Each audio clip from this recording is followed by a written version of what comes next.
L'opération Sourire, simplement, c'est un groupe de médecins, de chirurgiens qui se sont donnés pour but la pratique de la chirurgie réparatrice dans un certain nombre de pays, Afrique, Asie, dans lequel, il y a quelques années, cette chirurgie était très peu pratiquée. C'est une action qui permet de souvent réparer les visages, réparer les membres et surtout resocialiser ces enfants ou ces adolescents qui sont souvent exclus du système social à cause de leur difformité.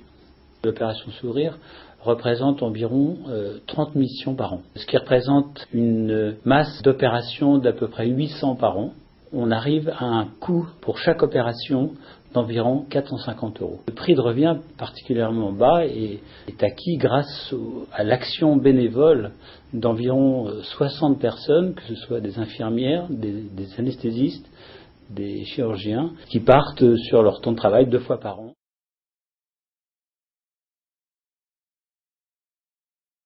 Donc elle est venue en novembre dernier, 2005. Elle avait le palais, le voile du palais complètement troué.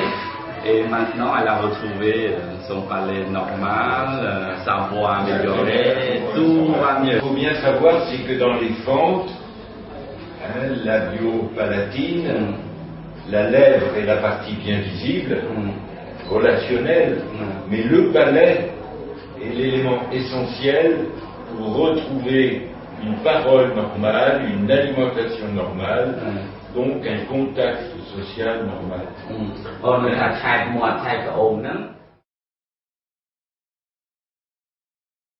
La spécificité de l'Afrique, notamment du Niger, c'est qu'il existe des pathologies tout à fait, je dirais, particulières à la ceinture sahélienne, subsahélienne de l'Afrique, qui s'appelle le noma. C'est une espèce de gangrène extensive du visage qui donne un tableau très aigu et très invalidant pour les enfants et qui entraîne très souvent une mort dans 80% des cas. Les 20% restants sont porteurs de lourdes séquelles avec des énormes déformations, notamment au visage. Donc c'est une chirurgie réparatrice, difficile, mais qui permet quand même de couvrir ces pertes de substances, de redonner une fonction masticatoire notamment, et de réintroduire ces enfants dans une vie sociale normale, notamment l'indispensable retour à l'école.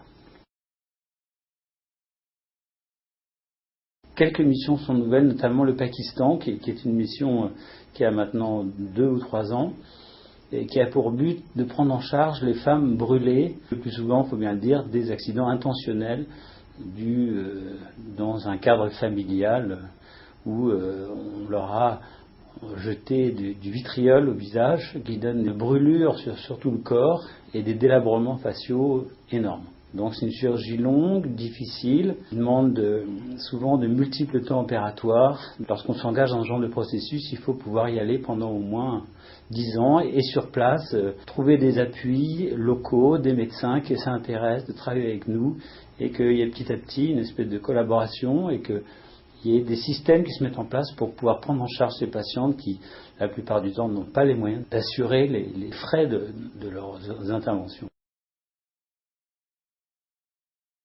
C'est une des plus importantes missions de l'opération Sourire, de former des gens sur place, qu'ils soient autonomes, et ainsi la mission s'arrête. On peut se focaliser sur d'autres sites, et ainsi avoir un panel de gens formés et bien formés, qui soient autonomes, et qui prennent en charge donc seuls les pathologies qu'ils ne prenaient pas en charge avant.